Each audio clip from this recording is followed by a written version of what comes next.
Hey everybody, welcome to Retro Rocha with me, comedian Jerry Rocha. You don't know how hard my team and I had to lobby the Retro Rocha people to get me to host this fucking show, but here we are. Today I want to talk about, squeal about, fawn over, possibly queef upon one of my favorite games from the Super Nintendo era, UN Squadron. I also like to refer to the Super Nintendo era as the, man, I have no idea how much longer I'm going to be a virgin, do I, era. UN Squadron is a shooter.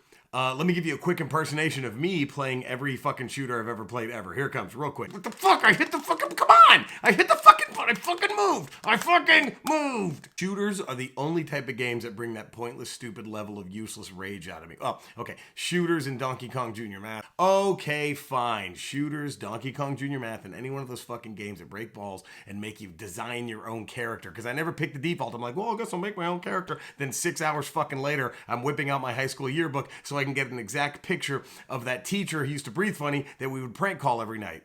Actually, that ain't that half bad of an idea. Who wouldn't want to hop around Skyrim looking like some dude with 75,000 extra sweat glands and who dresses like one of those old school Sears family photographer portrait guys? I say old school like there's ever been a new one of those motherfuckers since 1989. That's something that has never had a new school. It had one school and that was it. Sadly, I think Radio Shack outlasted those motherfuckers. And also, if you're ever in a Sears now and you see a dude with a camera, that guy doesn't work there. Remove yourself from the situation as quickly as fucking possible. UN Squadron changed all that pointless rage out of me too. It was the first shooter I ever played where I was like, oh my, that was my fault. I guess I didn't fucking move, did I? If I could change, you could change. We all... What brought me to UN Squadron was 100% absolutely not the cover art on the box. Oh, I don't know how anyone bought that fucking game looking at that fucking cover art. The cover art makes you think there's an 85% chance that this game is some fucking stamp collecting simulator you can play with your great aunt after she breaks balls and makes you rub her fucking toes. The 7-Up Spot game had better box art. Those fucking awkward as shit Christ is Lord NES games had better box art. Bible Adventures. Joshua and the Battle of Jericho. David versus Goliath versus the gays. Noah built his ark and suppresses women's healthcare in the workplace. Those all had better box art. Sadly, the Noah game, not that bad. I hate saying it. The story is shit. The story is fucking shit. But the gameplay... Dude, that shit's like Super Mario Bros. 3. What pushed me to get UN Squadron was EGM, Electronic Gaming Monthly, one of my favorite magazines of all fucking time. That one and Nintendo Power, they were like my Bibles.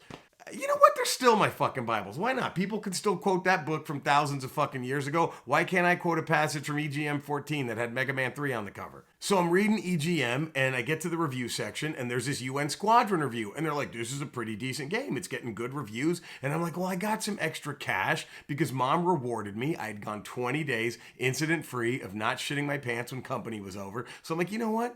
I want to get a new game. I pick up UN Squadron, I fire it up, and holy shit, I fall in love instantly. There's this badass music, some over-the-top melodramatic dialogue about I'm the only one crazy enough to take this mission. I'm like, what the fuck is going on? I'm in. This shit was nothing like they promised in the box art, but in a great way. I was 1,000% hooked. The game was challenging, but not frustrating. It gets very intense, but it's still really, really fun. The deaths never feel cheap either. It really is more like, oh, that was on me. Yeah, that was my fault. I'm not gonna hit reset and fucking rage. I'm just gonna take the loss and accept I fucked up. If I could change. Levels are so much fun. My favorite level is one where you have to take out this giant ass stealth bomber in the middle of a fucking thunderstorm. Oh, dude, still get goosebumps thinking about the first time I played that fucking level and how cool I thought it was. The boss battles fucking push you too. I especially love the massive ones where you gotta loop around the screen a couple of times to take these fucking things out piece by piece. The music is so good too, especially the boss battle song. When you're riding along in the level and then you get to that boss battle and you hear this bass line that boom, ba boom, ba boom, ba boom, ba boom, boom. Listen to that shit. Ooh.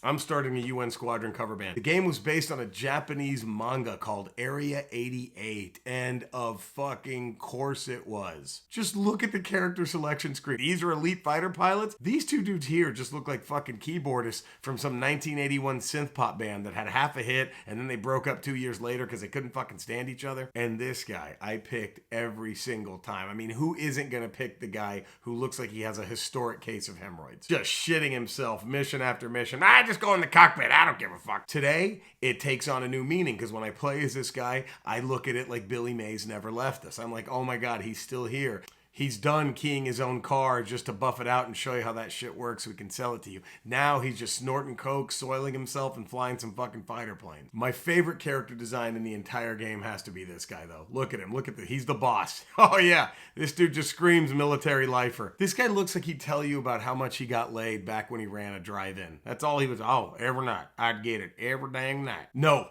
This guy looks like a goth Christian. That's it. Look at him. That social anomaly we've only heard about, but now actually get to see in real life. There, my friends, is a goth Christian. You know what? I'm never going to experience Area 88. I don't want to read shit on the manga. I don't want to watch any fucking anime. I'm just going to run with this backstory that I've given all these motherfuckers because it's got to be better. No question. Those wild-ass characters, the great level design, the awesome gameplay, the fun music, the graphics that look pretty fucking good for their time, they all come together to form this Superion, Bruticus, Devastator that you have to experience if you never have. You don't even have to love shooters to love the game. You don't have to love keyboard players to love the game. Just jump in and have a fucking blast. You know what? I'm naming the UN Squadron cover band the Goth Christians. That's it. There it is.